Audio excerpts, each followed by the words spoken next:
Tengok, tadi dah masuk tak ada orang.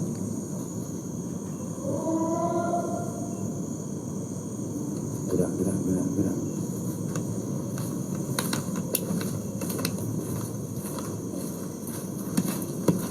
Sorry kau apa Abang Ais bapak suruh cikgu keluar, tak bagi cikgu masuk. Itulah kata cikgu ni